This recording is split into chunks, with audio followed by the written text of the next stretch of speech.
I love it. We have a theme song now. If you didn't join in last night, that is our theme music. We are getting the band back together, and I'm super excited because we have someone who is now in the band, Jenn Colella. She's going to do our show tonight, and I've always wanted her in my band. I have not worked with this woman yet. Fantastic, fantastic actor, person. We're going to talk about all the shows. Tony nominee for Come From Away, If Then, Chaplin, High Fidelity, way back to Urban Cowboy. Maybe we'll get some of those stories. Mary can't keep up with me when I throw the credits out so quickly. Look at that. That High Fidelity is one of those shows. Man, is that an underappreciated show. Listen to the podcast I did with Tom Kitt, by the way, if you want. Peter Pan, I mean, she has done it all, and yet she is not done. We're going to talk about what's coming up for her as well once this thing is over. If you don't know, today is Show Shirt Wednesday, which is a hashtag that Playbill.com started a few weeks ago. And Mary, correct me if I'm wrong, but I have a feeling by now we're the only people using this hashtag. I don't think anyone else is using it. It seems to, I mean, no one tells me about it. Anyway, I've got no more show shirts left. That's it. This is all I had. I've got my Rave Theater Festival shirt, If I keep scrolling up, you'll also see that I'm already in my pajamas today. So, but I got my Rave Theater Festival shirt on, which was the theater festival we started last year.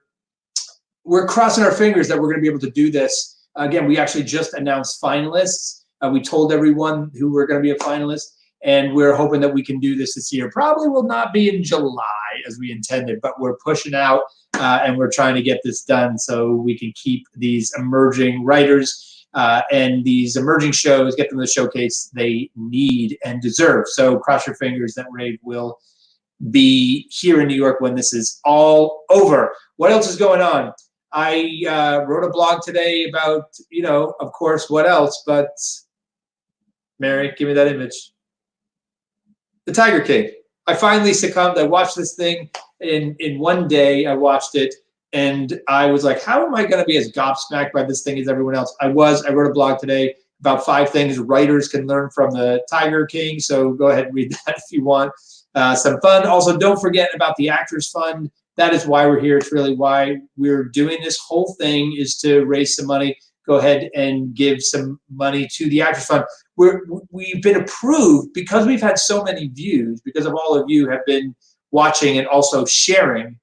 Reminder, by the way, to share this right now. The more people that we have, the more money we will raise. It's that simple.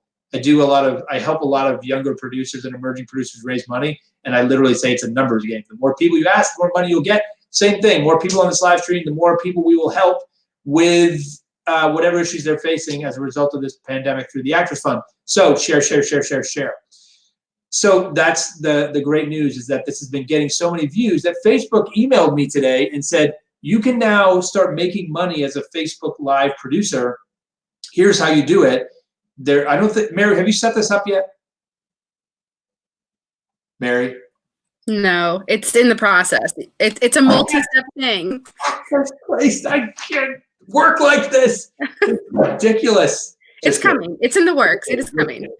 Okay, go back and work on it while I'm working here. So what it's going to be is that you're going to be able to purchase stars from Facebook and then throw them at us or something. It's like throwing stars on Facebook, and every time we get a star, or more likely my guests get stars, if you're super fans of Jenn Colella, you'll throw stars at her, and we'll just donate all that money to the Actors Fund.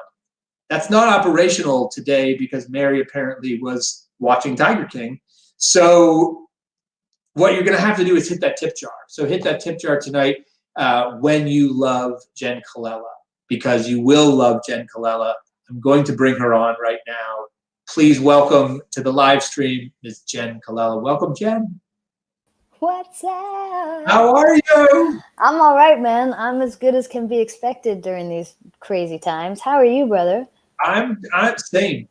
We're trying to keep a big smile on our face and get through it like everybody else. But thanks to people like you joining us on nights like this, I'm getting through it. I so look forward to, especially you. I so look forward to this because we know each other. We've hung out. We've come close to working together, but we haven't. And I'm like, I'm going to get 30 minutes with Jenn Colella today. This is so amazing thing. So thank you. It's totally symbiotic. I felt the same way. I got to say, you're one of my favorite people. I'm new relatively to social media. I've never been on Facebook. And I know that I'm missing out a lot. So I'm always honored when I'm asked to do things on Facebook. I've only been on Instagram for like, I don't know, a year and a half. But I only follow people who fill me up and who will post positive things. And you're fantastic at that. You're so inspirational. You're always looking at the bright side of things. I really love the way you move through the world. So it's my honor to be a part of this tonight, truly. Oh, thank you. So where are you right now with that beauty? You're like at an art museum because you have this beautiful piece behind you. I am. I'm at an art gallery. Isn't that fetching? I am currently in Canada. I have fled to Canada with my lady because she's Canadian. And so I'm here with her and her 5-year-old who she's putting to bed now. So if I'm speaking more quietly than I usually speak, and let's be honest, I'm usually pretty loud, that is why. There's a 5-year-old trying to get some sleep. We do this at 8 o'clock, not because the curtains go up at 8, because my kid goes to bed at 7:30, and I'm on like bath time. So, and I wouldn't trade that for the world. So yeah, right on. I totally get it. So you like to fill yourself up, and you like to continue to be inspired and motivated. How are you doing that now? Like, how are you getting through this and staying positive, especially being a creative person? That's such a great question. I'm learning about self-care in new ways. You know, very often I just keep myself busy with projects and work, and I think that that's how I'm fueling myself. But without as much work in that regard, I'm learning what it means to really take care of me. And I'm learning that a hot bath with some candles and like listening to an album all the way through, the way, you know, like Pink Floyd, you know what I mean? Or, you know, musical theater albums as well, but like listening to an entire album. I've made a list of people whom I love and respect and who have made a difference in my life, and I'm trying to reach out to them one by one. I spend a lot of time on Zoom and Facebook or FaceTime to connect with my friends, because my friends are family. And then I find that looking after a 5-year-old is quite rewarding. I've always been a little nervous about it, but you can't get too upset if there's a 5-year-old around, right? Like, we're responsible for the energy that we put around any human being, but certainly a young person who's looking at us to see how we react, what we do. And so I try to be my best self around him, and that is helping me out. I'm learning a lot.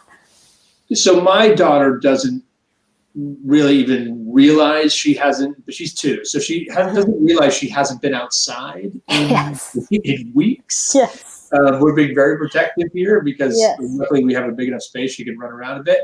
But a 5-year-old is different. Does the 5-year-old understand what's going on? And like, what do you say to a 5-year-old to be like, this is an interesting time? Yeah, we're like, this sucks, buddy. And we have to be very careful. He knows all about social distancing. He knows about the virus. He knows how to protect himself. He always has hand sanitizer.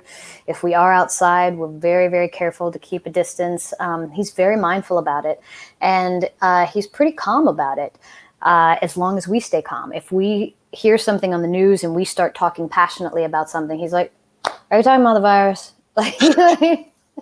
So it kind of keeps us, we're like, we are, and probably too long, buddy. So we'll switch gears. Do you want to wrestle? You know what I mean? I love it. So I want to talk a little bit about your path to Broadway and how you got where you are, especially because I was just doing a little research about you today and Googling around, and of course fell onto your Wikipedia page. And I don't know if you know this. Do you know that like where they list you as like what you do? Do you know what the first thing you're listed as? I do not. Comedian. I love it. So I would like you happy. to tell us some jokes right now. So, okay, cool. I only have dirty jokes, so get ready. No, I was a stand-up comedian in Los Angeles. I was a regular at the Laugh Factory and the Comedy Store for a little bit before I came to New York. So I think that might be where Wikipedia got that from. So that's fascinating. So did you enjoy it? This is one of the toughest I believe of all the types of performing there is, You're not that wrong. is the hardest. You're to not do. wrong. Okay, so when I was up there and doing my thing, I really enjoyed it because it's very empowering to trust myself, to trust my own jokes, to trust my own delivery. If an audience laughs, it's not because I told someone else's joke well. It's all this is all me, and it's a very fulfilling feeling. On the flip side of that, I've also learned that I can fail miserably on stage and have no one else to blame. No writer, no pianist that messed up my rhythms. There's no one to blame. It's all me, and I have failed miserably. And I learned that I can get the audience back in the next breath, in the next line, that the world doesn't stop revolving just because I've stumbled.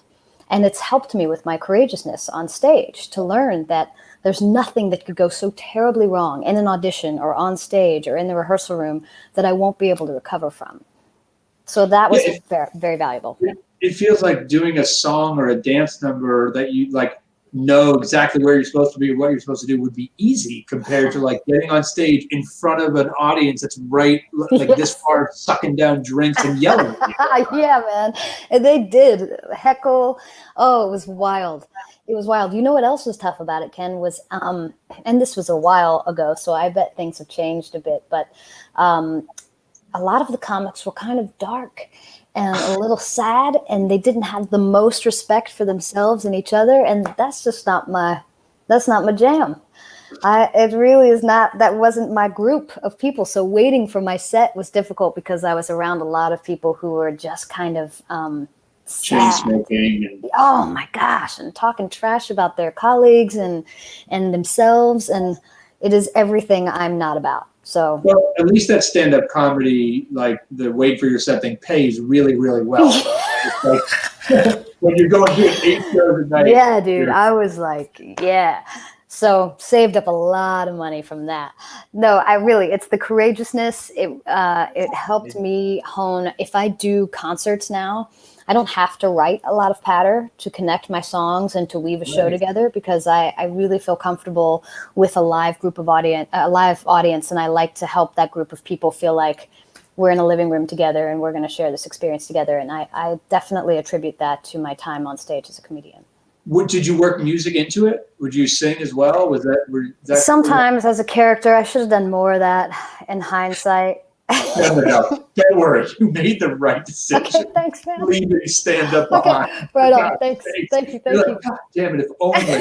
If only I was still doing bringer shows where I had to like fill an audience and get them to drink 2 drinks. People ask if do you do stand up now? I'm like, not in my life. No way, Jose. I'm not doing it. So your first show on Broadway was Urban Cowboy, yes? It was, yes. And tell me what that was. That was somewhat of an infamous show, which, by the way, I very much enjoyed, and you were fantastic. Of Thank course. you, brother. What it obviously didn't go so well in terms of commercial success, but it got you here. And well, here's the beautiful thing. The difference between my side of the table and your side of the table is that I have to treat everything that I'm a part of as a hit. And I believe in it wholeheartedly. I'm not looking to see, is this something that's going to strike? If I'm asked to do it and I jump into a project, I honestly don't care if it's a hit or not. In my heart, it is. It's something that needs to be done. It's something I believe in. So I would like to have done it longer, and I would like for my investors and the people who put that money, energy in there to have recouped, definitely. But as an actor, my job is to believe in it wholeheartedly, do the best I can for as long as we have the fortune to be on stage, and that's what we did. We had a blast. It was one of the best experiences of my entire life. Really? Oh my gosh, I got to sing and dance and fight and ride a mechanical bull.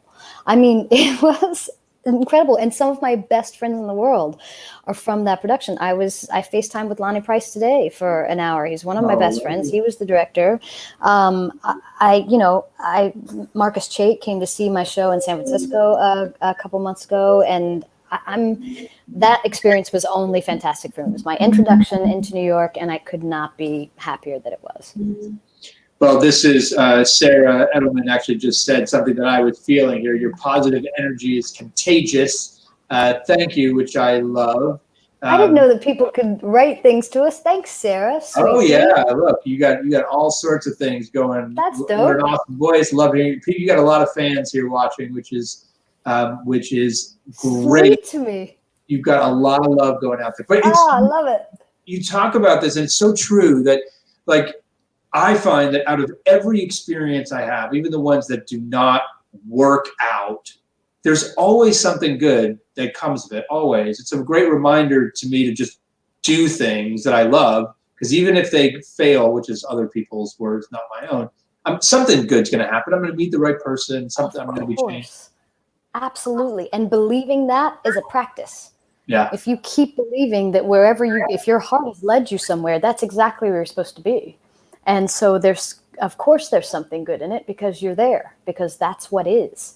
And believing that where you are is exactly where you're meant to be is a practice. So you've originated a bunch of roles now. You originated that role. All of them on Broadway, isn't it? And that's, yeah. I mean, that's a very rare thing. It's amazing. And obviously writers trust you to create a character where none existed before. What's your process when working on something original? Well, first of all, it is my favorite part about being New York, is that there's always something being created, right?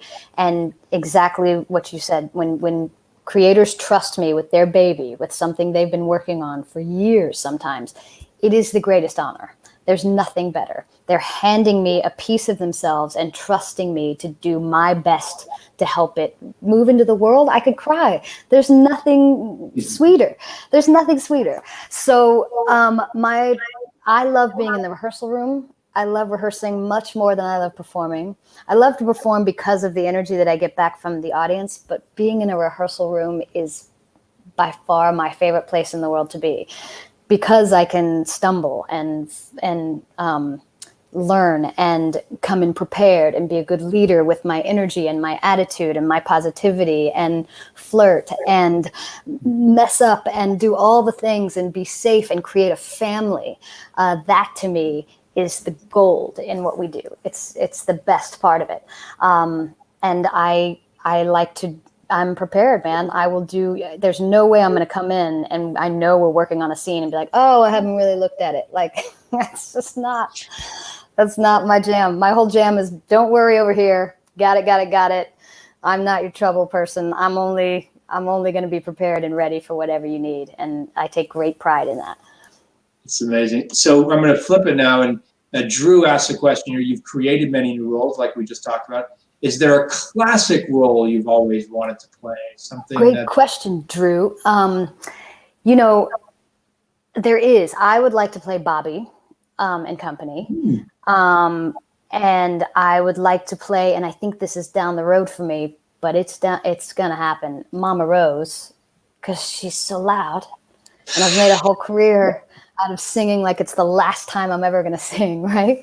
So I'm excited about that one. There's another one. Oh, I think Diana in Next to Normal. I think that'd be a good one, because it's rock and she's a little nuts. That feels like a good fit. I think I'm open to absolutely anything. I will try to use my own life experience to fit into anything, but those three are the ones that popped into my head. What about do you write as well? Do you write music, or are you a writer? My songs are ridiculous. My songs are like, you're in the kitchen and you're looking cute. You know what I mean? Like, I wrote a happy birthday song with a bunch of curse words in it that I'll do on Cameo sometimes. But my stuff is not serious. No, it's not. My songs are ridiculous. Like late night, I know like 3 chords, and it's about how cute my girlfriend is. Like that's about all. They're like stand-up comedy songs. It sounds. Yeah.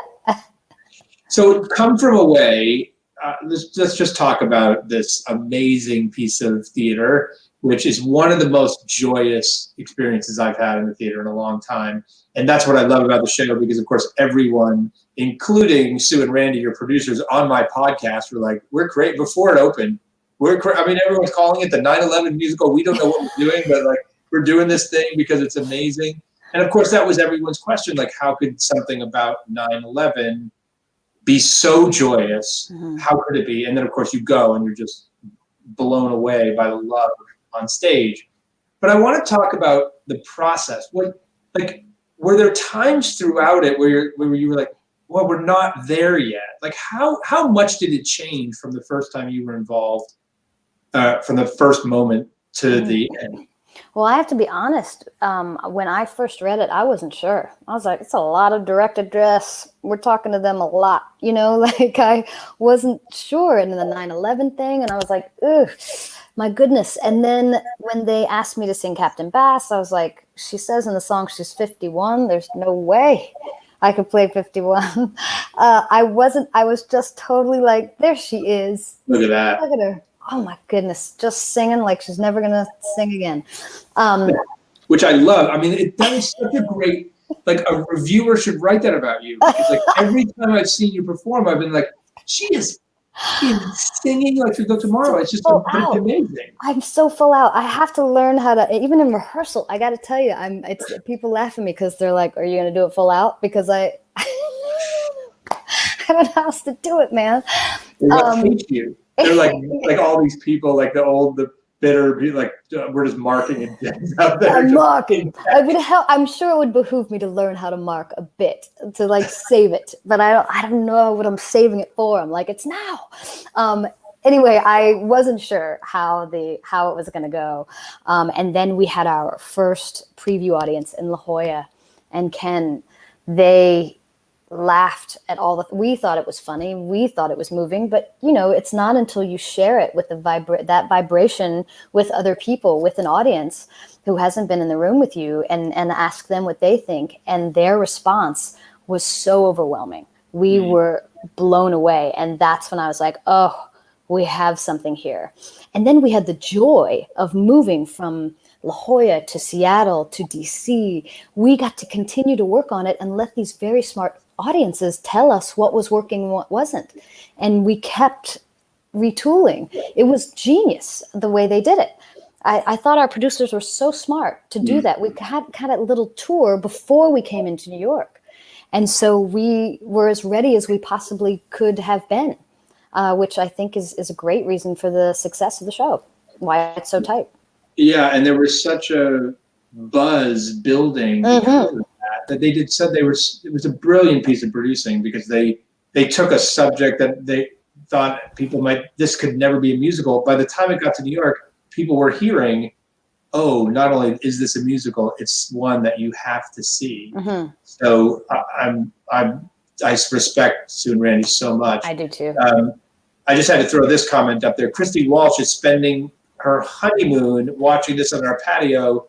Christy, with all due respect, you should turn this off right now.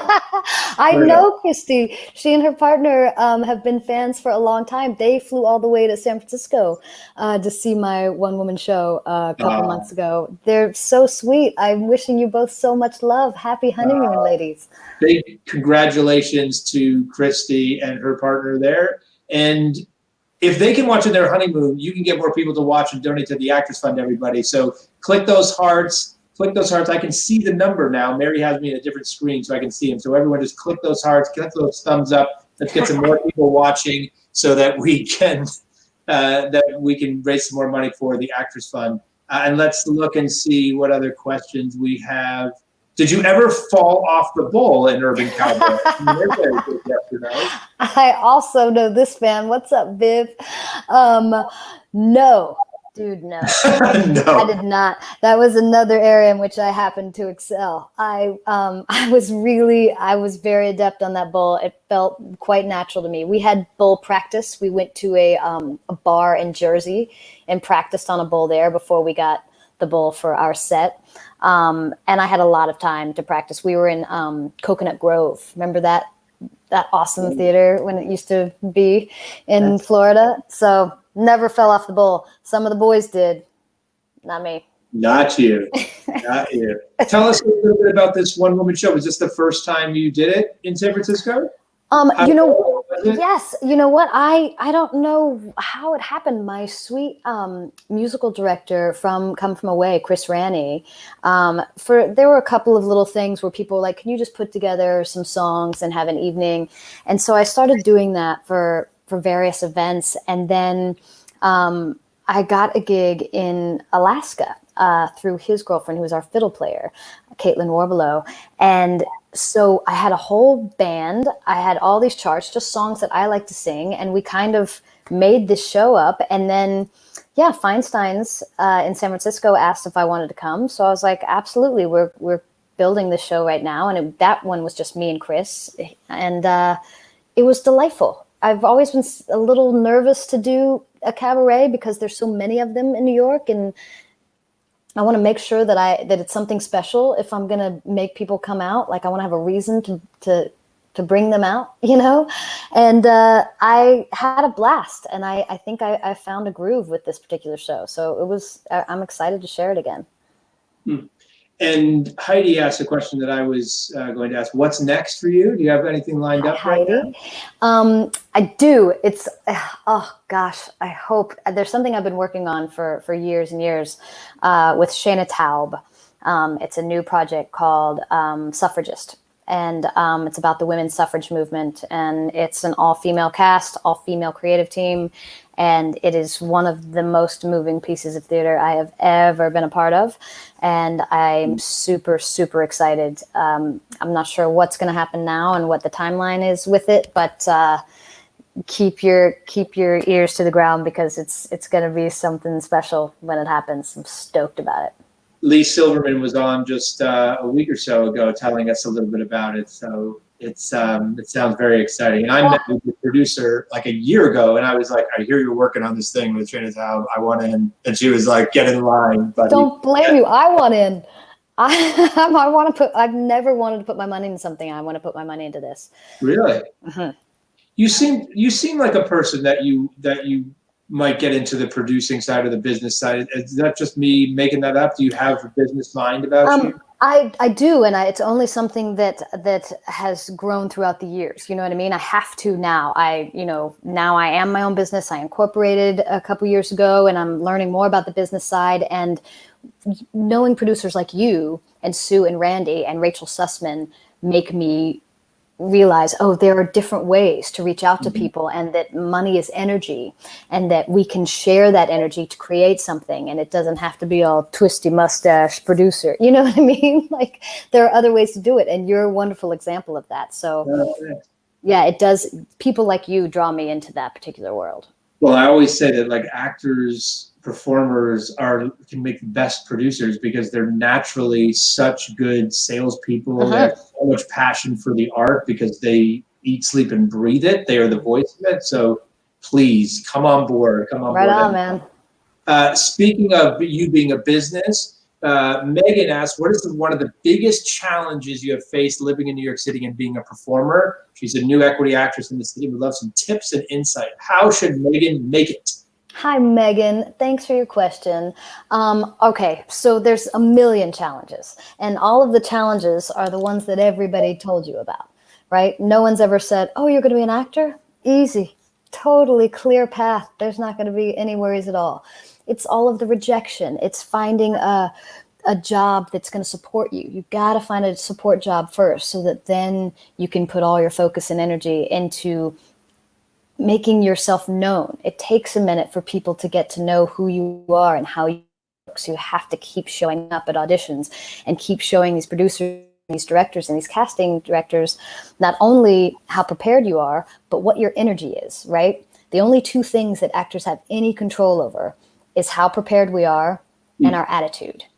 And those are both things that you can work on every single day.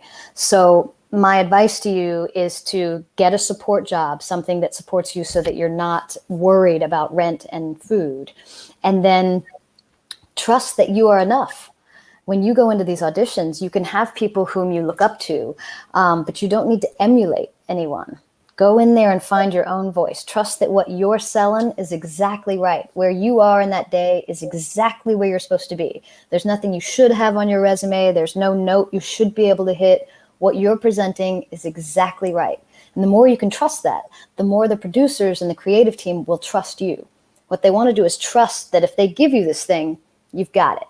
So you want to walk in there saying, I got it. I mean, where were you when I was an actor? Because like maybe I'd still be doing it with that kind of brain. Actually, everyone is thankful that I gave that up, just like you. I think. Okay, a very, very serious question now. We have Okay. The most serious. Yep. And many people have it. Thank you for sharing your time with all of us. Also, love the haircut. Any tips for at-home haircuts? My girlfriend wants me to cut her hair. You guys. So what First should of all, we? This is like what you should do. Get a good girlfriend. Like, check this out. Oh, I love it so much. It's like it kicks up the back too. It's like almost a faux hawk. I love it so much. I don't know what to tell you. I was worried, and then Shalene was like, "I got it. I'll totally cut your hair." And I thought, "All right, shoot, why not? Have at it." The velocity at which she started cutting was a little alarming at first, but she just did it, and I love it. I absolutely love it. It feels so great. My advice is to, if you're with somebody, ask them if they feel comfortable trying it, and let them try it. What are you gonna? You got tons of time for it to grow back out. Yeah, you know what the worst thing that could happen is? What is? You have to wear a hat for the next several weeks of your life, because that's the worst thing. I love my wife, and she said yes. I asked her to do something, and she said yes. I will do this for you, and then it didn't go so well. So but that's the joy of it. That's the beauty of it, right? The saying yes. I actually said to her, like, "What's the worst that could happen?" Go, babe, go. I could end up looking like Phantom of the Opera. Oh no, this thing is not coming off right now. It is not coming off. No. Just telling everyone that right now. Oh man. Maybe she should FaceTime with your wife or your girlfriend, because this is like. Yeah, a lot of people have been asking, and so maybe I should ask Shalena if she'll give a tutorial, because she is very confident. She's good at so many things. Maybe we should have her on the live stream tomorrow, which would just be fuck this Broadway shit. It's how to give a Corona cut. I like that you're dropping some fucking F-bombs. That feels right. I didn't know we could do that. It doesn't matter anymore. I want to throw one more comment up on the screen here. I swear that Jenn passes goodness wherever she goes. This live stream has my heart feeling so warm. I feel the same way, and I just like what Morgan has said here was the whole reason I started this website, to try to warm some hearts out there. So I'm so thankful to you for spending this 30 minutes with us and warming some hearts, because you just did. Morgan, thanks for saying that. Ken, thank you for having me. I also want to give a shout out to Mary, who's like running this whole thing. You're crushing it, Mary. I'm so super grateful that people joined and care about what I have to say. Thank you, Ken, for inviting me. I'll do anything. I'll follow you to the ends of the earth, brother. I believe in you so much. Likewise. We will work together. That is, of course we will. Making right now. I can't wait. Right on, man. All right. Take care, Jenn. Have a great night. Take care. Bye, loves. Right.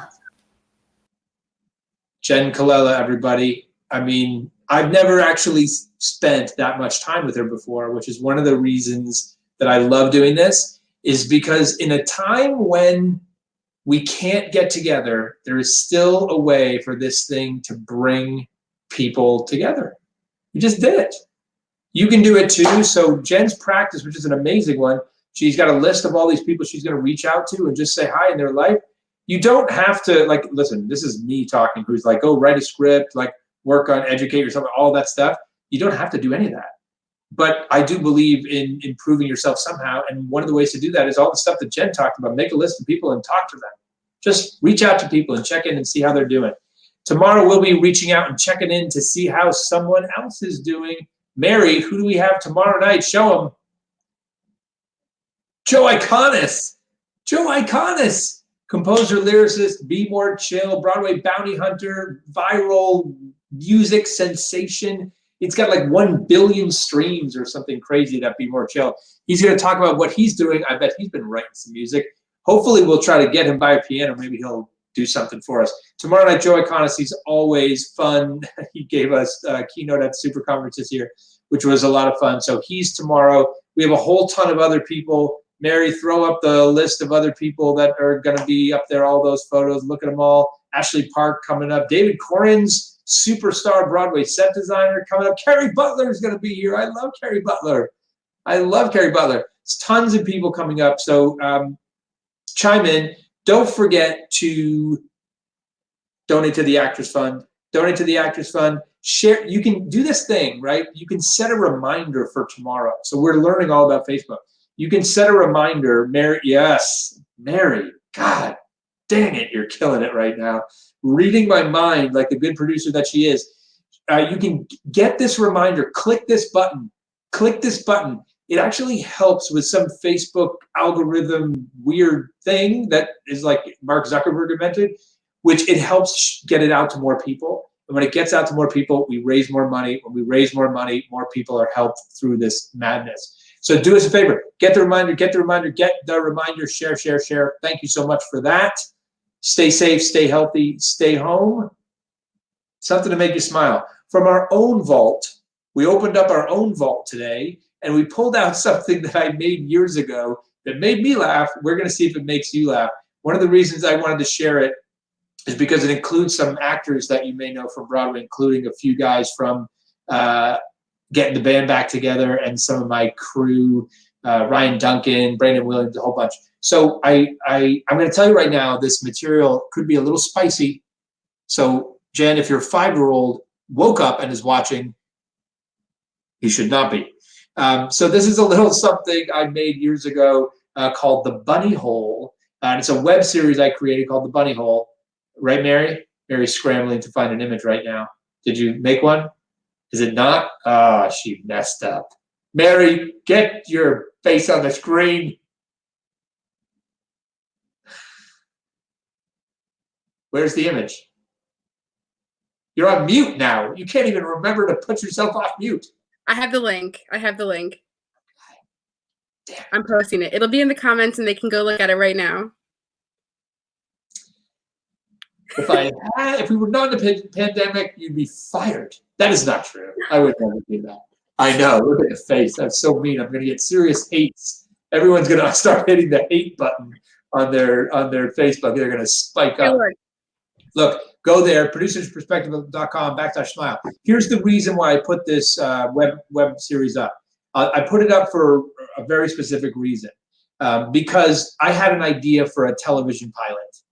Take Reno 911, the improv comedy television show, merge it with this HBO show called Cat House, which was about a real brothel. It was a reality TV show about a brothel. And I had the idea of merging them. Wouldn't that be funny? Wouldn't that be fun? I had never made a television show before. I didn't know how to start, didn't know what to do, and I made it anyway. We just figured it out. I rented a house in Pahrump, Nevada. I shipped 16 actors out there. We improvised this thing, and I shot it all, and I cut it up into a web series, and it won a bunch of awards at film festivals and all sorts of good things. Did it get sold to a network? No, none of that stuff. But good stuff happened as a result, and it's the thing to make you smile. It's stupid, silly, somewhat spicy, a little bit for mature audiences, but it's a lot of fun. Go check it out if you want. I think you'll recognize some people. That's the something to make you smile for today. And tomorrow we have Joe Iconis. Join us for tomorrow. Don't forget about the Actors Fund. Don't forget to stay inside, and we will see you then.